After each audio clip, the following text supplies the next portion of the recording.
As a financial planner helping middle-class families, I sit with a lot of parents that are very stressed out about debt right now. A lot of my conversations are starting with how do we pay off this high interest rate credit card debt, student loans, car loans, personal loans. I'm seeing it more and more. The average credit card balance in the United States right now is over $6,300, and the average interest rate is over 22%.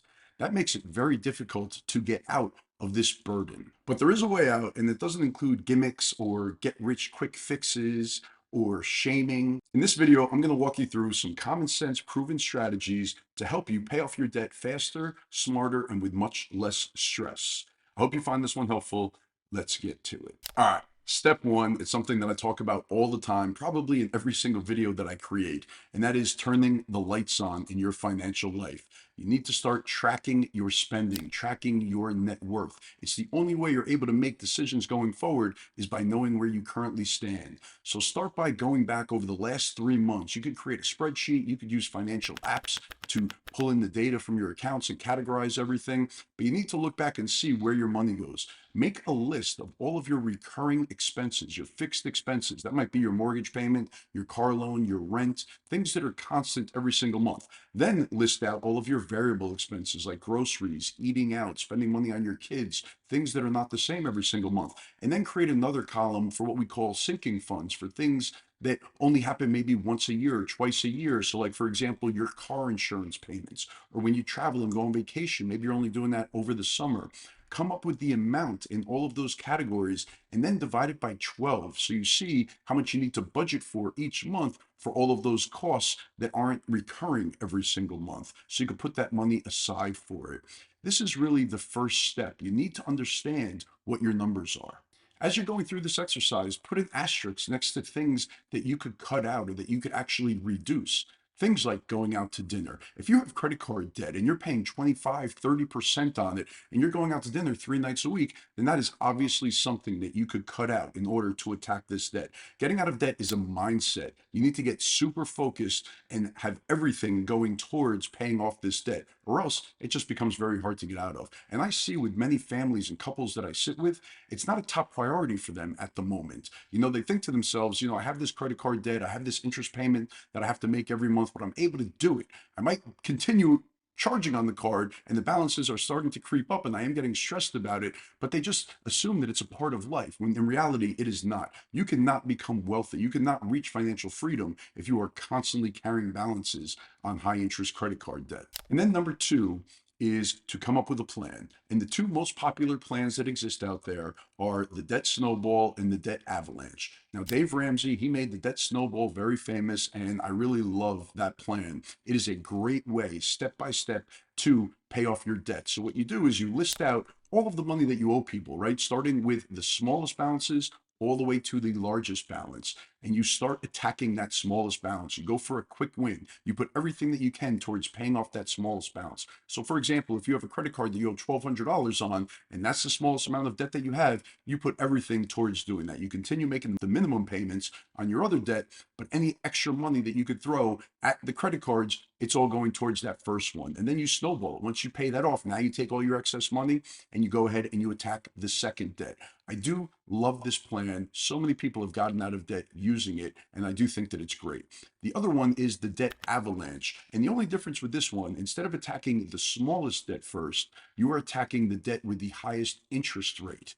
So for example, if you have a credit card with $1,200 on it that is currently at 10%, and then you have a credit card with $10,000 that's at 22%, then you attack the $10,000 credit card at 22% because you want to get that out of your life because you're paying so much interest. So the Debt Avalanche, it will save you more on interest, but the Debt Snowball, it'll give you momentum. You'll get that quick win by knocking the first one out in the shorter period of time and then continuing the momentum. I personally do like the Debt Avalanche better, but it really does depend on the difference between the interest rates and the difference in the balances. Like if you owe 50,000 bucks on something that is 22%, it's going to take you a very long time to pay that off. And you're not going to get the momentum of the quick win, where if you focus on the small stuff first and you start banging them out, it'll really get you going. But either way, just coming up with a plan is going to help you become successful in getting out of debt. And then step three is to start researching how you could actually reduce the cost of your existing debt. So now that might be looking for credit cards that have a promo rate with a 0% balance transfer. A good thing to do is to check your credit score and see what your credit history is so that you could go ahead and see what opportunities might be available. If your credit is very low and you have many late payments and you're carrying a lot of debt, then this opportunity might not be available to you.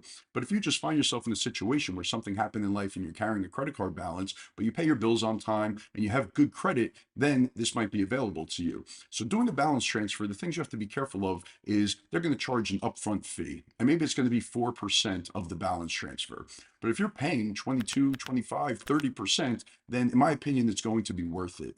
The other thing you have to be super careful about though is when you do a balance transfer, you cannot just go back to doing what you were doing before, because then you're going to have this new card with the balance transfer, and then you're going to start racking up on the old card again because your spending habits are not where they need to be. So you're just going to get into more debt. And then when that 0% balance transfer comes off, when it expires, now you're going to be in a world of hurt. So you have to have a very specific plan to get out of the debt. But reducing the cost is just going to help ignite that fire. So balance transfers are one good way to go. Debt consolidation loans could be another option. Again, you have to be super careful because there are shady characters out there that make promises that they just could not fulfill. So you want to go to a reputable type of institution, financial institution, a bank, for example, and see if there is an option to consolidate your loans at a much lower interest cost. Again, you have to be going into this with the frame of mind that I'm going to attack this stuff anyway. I'm not taking out a 5-year loan and plan on paying it off over 5 years. I'm going to take out a 5-year loan and I'm planning on paying this thing off as soon as possible. And I'm going to put everything that I can towards it. And then another option, which, I sparingly use with people, but sometimes it just makes a lot of sense, is a 401k loan. If you could take a loan against your 401k and wipe out very high interest credit card debt, it definitely could make sense, but you have to be super careful. When you take out a 401k loan, you are taking money out of your 401k, so it's going to be out of the market. It's not invested anymore. So if the market continues to grow, you will not be able to participate in that growth. Also, if you leave your job, if you quit, you get fired, whatever the case may be, you are going to have to pay that loan back in a very short period of time. And if you do not, then things get even uglier because they will count it as a distribution. And if you're under the age of 59 and a half, then not only are you going to owe taxes on that distribution, but you will also owe a 10% penalty. So you do have to be super careful taking out a 401k loan. You want to make sure that you have job stability, that you're not going anywhere. You're going to be there for the next few years as you pay this loan back. You want to see what the interest rate is and make sure that you're actually paying yourself back through the 401k loan. But if you fit into the box where it makes sense, then, and I just had a client that I did this with where I did recommend they take out a loan against their 401k and wipe out a large balance that they had on a high interest rate credit card. But in most cases, I'm not recommending this option. All right. And then step 4 is to make a dollar commitment and budget like a lunatic. So what I mean by that, when you go through your cash flow statement and you start looking at your income coming in and your expenses going out, and you break down your fixed expenses, your variable expenses, the money that you have to put aside each month for one-time bills that are coming up, you need to see how much can I actually commit? What could I cut out and what dollar amounts could I take and totally commit it to attacking the debt? Once you come up with that number, this is going to allow you to formulate a plan of how long it will take to actually pay off this debt, especially if you are able to reduce the interest costs, right? So reducing the interest costs, cutting things out, and then taking that dollar amount and putting it towards either the debt snowball or the debt avalanche is really the only way that you are going to be able to get out of this debt. Now, one budgeting method that I really like is what's called zero-based budgeting. And you need a budget. YNAB is famous for this, where they pull in all your transactions. You could create a budget in there and you give every dollar a job. So you want to give the job of paying off your existing credit card debt a large amount each month.